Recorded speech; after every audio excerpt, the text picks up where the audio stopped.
네, 오늘도 하나님과 동행하시는 복된 하루 되시길 바라겠습니다.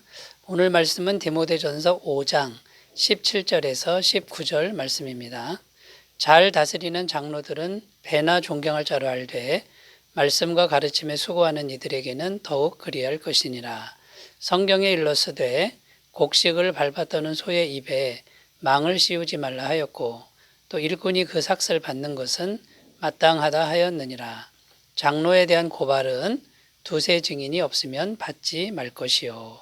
아멘. 네, 오늘 말씀 17절 말씀을 다시 읽겠습니다. 잘 다스리는 장로들은 배나 존경할 자로 알되 말씀과 가르침에 수고하는 이들에게는 더욱 그리할 것이니라. 17절 다시 읽었는데요. 여기 보면 잘 다스리는 장로들은 배나 존경할 자로 알되 이렇게 말씀하고 있습니다. 여기서 장로들은 구체적으로 누구를 지칭하는 것이냐 하면요. 목사님들, 목회자들을 지칭하는 것이다 라는 겁니다. 오늘날에는 목사님과 장로님의 구분이 명확하지요. 그런데 당시에는 대부분 목회자를 장로라고 불렀다라는 것입니다. 그래서 장로라고 이제 부르기도 했지만 이 장로님들이 말씀을 가르치고 또 설교를 하는 이제 그런 사역도 감당을 한 것이죠. 17절 뒷부분에 보면 말씀과 가르침에 수고하는 이들에게 더욱 그리할 것이니라. 자, 이렇게 이제 말씀하고 있는데 교회 지도자분들이라고 해도 괜찮지만 특별히 말씀을 전하는 목회자를 이제 이때 당시는 장로라고 했다라고 이렇게 생각을 하면 되고요. 오늘 말씀은 목회자 중심으로 해서 오늘 말씀을 적용해 보도록 하겠습니다. 그래서 교회가 말씀을 가르치는 목회자를 어떻게 대해야 하는가, 이것이 오늘 말씀의 이제 주제가 되겠는데요. 하나씩 살펴보면서 은혜를 나누겠습니다. 자, 첫 번째, 교회는 목회자를 존경해야 한다 이렇게 말씀하고 있습니다. 17절 다시 읽으면요. 잘 다스리는 장로들은 배나 존경할 자로 알되 말씀과 가르침에 수고하는 이들에게는 더욱 그리할 것이니라. 여기 존경이라는 단어가 나오는데 헬라어 티메스라는 단어입니다. 글자 그대로 존경하는 겁니다. 그러나 이 단어에 담긴 뜻은 정신적인 것만을 의미하는 것이 아니고요. 현실적인 예우, 현실적인 대접 이런 것도 포함되어 있다라는 것이죠.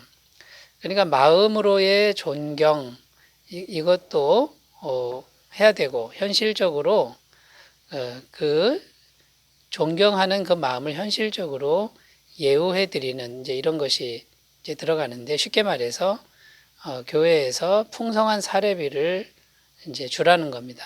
이 풍성한이라는 단어를 썼지만 지나치다라는 의미는 아니라는 것을 우리가 유념하셨으면 좋겠습니다. 지나치게 하라는 게 아니라 모자람이 없이 생계비를 이제 책임져 주라는 이제 그런 의미가 담겨 있는 것이죠. 왜 그렇게 해야 되냐면 말씀을 가르치기 때문이라고 성경은 말하고 있는 겁니다. 자, 말씀을 가르치는 자를 존경해야 되고 그 다음에 충분한 생계비를 이렇게 공급해야 되는 이 말씀의 의미를 좀 더 생각을 해보면요. 목회자를 존경해야 되는 이유는 말씀 때문이다. 이제 이런 의미가 됩니다. 말씀을 맡은 사람이기 때문에 교회는 이제 존경하라는 것이죠. 그러니까 목회자가 훌륭해야 되지만요. 목회자의 어떤 그 개인적인 훌륭함보다는 말씀을 높이라는 겁니다. 말씀이 곧 하나님 아닙니까? 그러니까 말씀을 가르치는 사람이기 때문에 말씀을 맡은 사람에게 존경을 표하는 것이 마땅하다. 이제 이런 의미가 되는 겁니다. 예수님께서 종료주일에 새끼나귀를 타고 예루살렘 성에 들어가는 기사가 복음서에 기록되어 있습니다. 사람들은 예수님을 향해서 환호성을 지릅니다. 그런데 새끼나귀가 예수님을 태우고 들어가니까 새끼나귀도 같이 사람들의 환호성을 이제 받는 그런 모습이 되는 거죠. 그러니까 목회자가 대접을 받는 이유는 예수님을 모시고 들어가는 나귀 새끼와 같다라는 겁니다. 결국 목회자의 훌륭함보다는 말씀이신 주님을 이렇게 이제 담당하는 그런 사람이기 때문에 교회로부터 존경을 받는다라는 것이죠.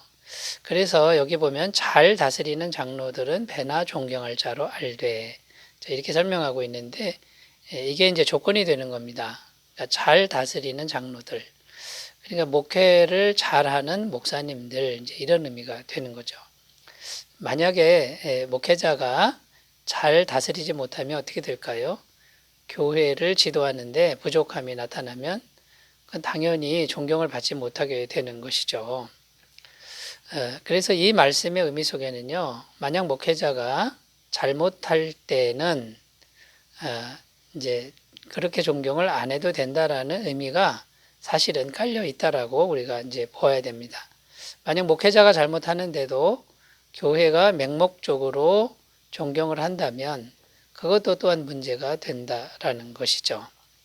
어쨌든 교회는요, 목회자를 기본적으로 존경하고 또 목회자에 대한 예우를 잘 해야 되는 그런 기본적인 마음을 가지라고 성경은 교훈하고 있다라는 것이고요. 목회자가 목회를 잘할 수 있도록 뒷받침하는 이제 그런 분위기가 중요하다라는 것이죠. 그래서 그러면 목회자가 목회를 잘 감당하게 되고 결국은 말씀을 맡은 그 말씀이 말하자면 이제 사람들로부터 존경을 받고 말씀에 집중하는 그런 교회가 된다라는 것입니다. 자, 그래서 오늘 첫 번째 주제를 살펴봤는데요. 교회는 목회자를 존경하는 분위기, 또 존경해야 한다. 이제 이런 부분에 대해서 이제 살펴봤는데 우리 모두 잘 실천하셨으면 좋겠습니다. 자, 두 번째로 가보겠습니다. 교회는 목회자의 생계비를 제공해야 한다. 이것을 이제 거듭 말씀하고 있습니다. 18절입니다. 성경에 일렀으되 곡식을 밟아 떠는 소의 입에 망을 씌우지 말라 하였고 또 일꾼이 그 삭슬을 받는 것은 마땅하다 하였느니라. 자, 여기 보면 곡식을 밟아 떠는 소의 입에 망을 씌우지 말라. 자, 이렇게 구약 말씀을 인용한 것이죠. 신명기 25장 4절 말씀입니다. 소에게 일을 시키려면 곡식을 자유롭게 먹을 수 있도록 입에다 망을 씌우지 말라는 겁니다. 그러니까 망을 벗겨야 소가 일하다가 곡식을 자유롭게 먹으면서 일하도록 하라는 그런 말씀인 거죠. 마찬가지로 목회자가 교회 일을 하면은 교회에서는 합당한 생활비를 제공해 주라는 이제 그런 말씀이라는 것이죠. 그리고 이것이 마땅하니라. 이렇게 바울은 이제 말씀하고 있습니다. 자, 어떤 사람들은 이 말씀에 대해서 반대하는 입장을 취하기도 합니다.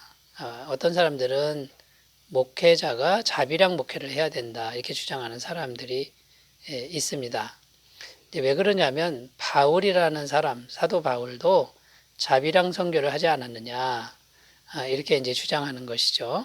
그런데 여러분, 바울이 고린도 전서에 이제 그 서신을 썼는데 목회자가 생계비를 받는 것은 당연한 권리다. 이렇게 언급한 구절이 있습니다. 고린도전서 9장 12절 14절입니다. 다른 이들도 너희에게 이런 권리를 가졌거든 하물며 우리일까 보냐. 그러나 우리가 이 권리를 쓰지 아니하고 범사에 참는 것은 그리스도의 복음에 아무 장애가 없게 하려 함이로다. 성전의 일을 하는 이들은 성전에서 나는 것을 먹으며 제단에서 섬기는 이들은 제단과 함께 나누는 것을 너희가 알지 못하느냐. 이와 같이 주께서도 복음 전하는 자들이 복음으로 말미암아 살리라 명하셨느니라. 여기 보면 바울은요, 자신은 자비랑 선고를 했지만 이 목회자에게 사례비를 주는 건 당연한 것이다라고 이렇게 강조하고 있다라는 겁니다. 그리고 구약의 제사장들도 제단을 섬길 때 그 제단에서 나는 것을 자기 것으로 먹고 또 취하는 그런 것은 마땅한 것이다. 이렇게 예를 들어 설명하고 있는 것이죠. 또 하나 우리가 살펴봐야 될 것은요. 목회자가 교회로부터 생계비를 이제 받아야 하는데 그 이유에 대해서 우리가 생각해 보면요. 목회자가 생계비를 벌려고 하면요. 마음이 나뉜다라는 겁니다. 물질 때문에 마음이 나뉘어서 교회를 향한 온전한 헌신이 어려워진다라는 것이죠. 목회자의 가장 바람직한 그런 모습은 기도하는 일과 말씀 전하는 일에 전무하는 것이다 라는 겁니다. 사도행전 6장 4절 우리는 오로지 기도하는 일과 말씀 사역에 힘쓰리라 하니, 이렇게 목회자가 기도와 말씀에 전무할 때 성령님의 능력이 목회자를 통해서 교회에 흘러넘치게 되는 것이죠. 가장 중요한 건 성령의 임재라는 겁니다. 그것이 있어야 교회가 계속 생명력을 갖고 성장하게 된다는 거죠. 어떤 분들은 목회자가 기도하는 거하고 말씀 사역은 노는 일이다라고 생각하는 경향이 있는데, 그것은 크게 잘못하는 생각이라는 것을 유념하셨으면 좋겠습니다. 그렇다면 이제 목회자는 생계비를 교회에서 어떻게 책정을 해야 할까요? 첫 번째는 너무 과하게 책정하면 안 된다라는 것이고요. 그러나 또 너무 박하게 책정해서 안 된다라는 것이죠. 여러분, 너무 과하면 탐욕스러워지고요. 너무 박하면 목회자가 자꾸 마음이 졸이게 되고 염려가 많게 되기 때문에 제대로 목회를 감당을 못한다라는 겁니다. 자, 두 번째 주제를 살펴봤습니다. 교회는 목회자의 생계비를 제공하라, 이런 내용이고, 세 번째, 교회는 목회자의 명예를 지켜주어야 한다, 이렇게 말씀하고 있습니다. 19절입니다. 장로에 대한 고발은 두세 증인이 없으면 받지 말 것이요. 자, 목회자에 대한 고발에 대한 말씀인데요. 목회자를 고발할 때는 신중하게 해야 된다, 이런 내용입니다. 만약에 목회자를 함부로 고발하는 걸 다 받아주면 어떻게 될까요? 교회 전체가 흔들리고 많은 성도들이 상처를 받을 수 있는 그런 문제가 생긴다라는 겁니다. 이단들이 교회에 침투해서 주로 하는 일이 뭐냐면 목회자를 공격합니다. 그리고 목회자의 약점을 들춰내고 교인들과 분리되게 하는 그런 작전을 주로 쓰죠. 그래서 다 받아주면 안 된다라는 거고요. 그래서 어떻게 하라는 겁니까? 일단 두세 증인이 있어야 된다, 이렇게 말하고 있는데, 이 두세 증인이 짜고서 공격할 수도 있다라는 거죠. 그러니까 확실한 증거가 없으면 받지 말아야 되고요. 또 다른 의미는 이 두세 증인을 세우는 것은 만약에 거짓으로 판명되면 그 두세 증인은 책임을 져야 됩니다. 징계를 받아야 되는 그런 일이 생기죠. 그러니까 자신 있으면 두세 명 나와라, 이런 얘기가 되는 겁니다. 그리고 여러분, 교회에서 목회자에 대한 거는 조용히 처리하는 게 바람직합니다. 공개하면 할수록 성도님들이 많이 상처를 받기 때문인 것이죠. 그리고 고발하는 것보다 더 중요한 것은 목회자를 위해서 지속적으로 기도해 주는 일이라는 거죠. 성령님만이 목회자를 지킬 수 있다, 이런 믿음이 필요하다라는 겁니다. 자, 오늘은 교회가 목회자를 어떻게 대해야 하는가, 이 부분에 대해서 우리가 살펴보았는데요. 당연한 존경을 드리고 당연히 하나님을 경외하는 마음으로 잘 섬기는 귀한 삶이 되시기 바라겠습니다. 기도합니다.